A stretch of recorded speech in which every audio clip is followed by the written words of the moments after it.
ప్రభావతి వచ్చి చూడమ్మా మీరిద్దరు కొత్తగా పెళ్ళయింది. మీరిద్దరు ముద్దు ముచ్చటతో ఉండటం ఆ మీనా ఓర్చుకోలేకపోతుంది. తాగుబోతువాడితో మీనాకి ఎటువంటి ముద్దు ముచ్చట లేకపోవడంతో తన కళ్ళలో నిప్పులు పోసుకుంటుంది. నువ్వు అవేం పట్టించుకోకు అని చెప్తూ ఉంటుంది ప్రభావతి. సరే అని చెప్పగానే మీనా ఆలోచిస్తూ ఉంటుంది. సరే అత్తయ్య అని చెప్తూ ఉంటుంది. మీనా బాలు గురించి ఆలోచిస్తూ ఉంటుంది. ఈలోపు ఇక మనోజ్ రోహిణి బయటికి వస్తారు. అమ్మ నేను ఆఫీస్కి వెళ్ళొస్తాను, ఈ ఫోటోలు చూడు ఎంత బాగున్నాయో అని చెప్పేసి మనోజ్ అంటాడు.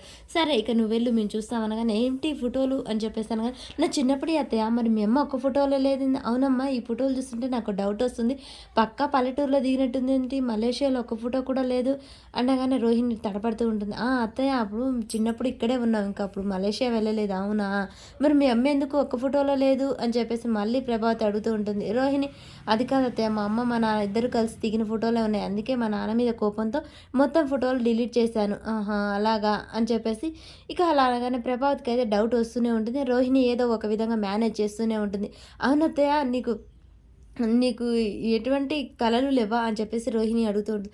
ఎందుకు లేవమ్మా, నేను చిన్నప్పుడు డ్యాన్స్ నేర్చుకోవాలనుకునేది, చిన్నప్పుడు డ్యాన్స్ నేర్చుకొని దేశ విదేశాల్లో నర్తకిని నాట్యంగా చేయాలనుకున్నాను, కానీ నా బ్రతుకు బుద్ధి భూమిని వెళ్తే ఆకాశం అంటున్నట్టు అసలు నాకేమో ఇలా జరిగింది. ఈ డ్రైవర్ని కట్టుకోవాల్సి వచ్చింది, డీజిల్ వాసన గిరీజ్ వాసన బట్టలు ఉత్తుకుంటూ కూర్చోవాల్సి వచ్చింది. అదేంటత్తయ్య ఇన్ని రోజులు అయ్యాక ఇప్పుడు అలా అంటున్నారు, మరి లేకపోతే ఏంటమ్మా, నాకంటూ కళ ఉంది కానీ అది నెరవేరకుండానే అయిపోయింది. అత్తయ్య మీరేం బాధపడకండి, పెద్ద పెద్ద వాళ్ళంతా ఇలా పెళ్ళిళ్ళయ్యాక కూడా వాళ్ళ కళలు అనేది నెరవేర్చుకుంటారు. అయినా మీరు ఎంగుగానే ఉన్నారు, ఇప్పుడు మీ కళ ఊకో రోహిణి అని చెప్పేసి అనగానే ఈలోపు నువ్వు వెళ్ళి ఏం చూస్తున్నావు ఇట్రా, ఇక్కడ ఈ టీపా ఇవన్నీ తివ్వు అని చెప్పేసి అనగానే ఎందుకు అత్తయ్య చెప్తే కానీ చేయవా అని చెప్పగానే లేదత్తయ్య తీస్తాను అని చెప్పేసి మీ నా సోఫాలు టీపా అన్నీ పక్కకు జరుపుతూ ఉంటుంది. ఇప్పుడు నా కోడలు నేను డ్యాన్స్ చేయబోతున్నావు ఇక్కడ అని చెప్పేసి సంతోషపడుతూ ఉంటుంది.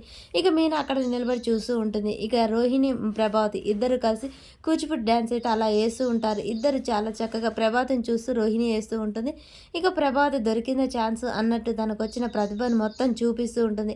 అలా చాలా చక్కగా ప్రభావతి అయితే డ్యాన్స్ వేస్తూ ఉంటుంది. మీనా కూడా సంతోషపడుతూ అక్కడ నిలబడి చూస్తూ ఉంటుంది. అలా ఇద్దరు కలిసి ఇక సాంగ్స్ పెట్టుకొని డ్యాన్స్ చేస్తూ ఉంటారు. మీనా కూడా చూస్తూ తన బాధనంతా మర్చిపోయి వాళ్ళ అత్తయ్య డ్యాన్స్ చాలా బాగా చేస్తుంది అని చెప్పేసి అలా చూస్తూ ఉండగానే అమ్మ రోహిణి ఉండి అమ్మ అత్తయ్య నాకు ఆయాసంగా ఉంది, మీరు చేయండి రోహిణి, సరే సరే చాలా బాగా చేశారు అత్తయ్య అని చెప్పేసి అలా క్లాప్స్ కొడుతూ ఉంటుంది. మీనా నువ్వు కూడా డ్యాన్స్ చేస్తావా అని చెప్పేసి రోహిణి అడుగుతుంది. చేయమను, తను చేస్తుంది, వీధి పంట చేస్తారే క్లబ్ డ్యాన్స్ అది చేస్తుంది తను అని చెప్పేసి ప్రభావతి హేళన చేస్తూ ఉంటుంది.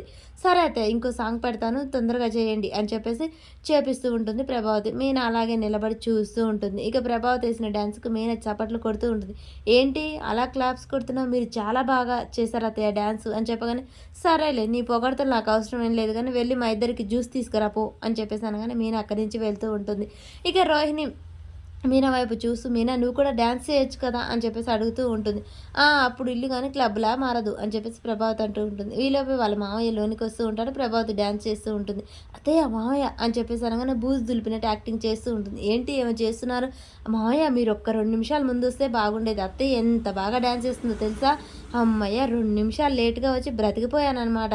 అంతేలేండి మీరు ఎప్పుడు అంతే, మొరటోడికి ఏం తెలుసు మొగిలిపు వాసన అని, నా డ్యాన్స్ గురించి మీకేం తెలుసు, నా కోడలు నిన్నగాక మొన్న వచ్చింది, నా ప్రతిభ ఏంటో తెలుసుకుంది, మీకు ఎప్పటికీ తెలియదు.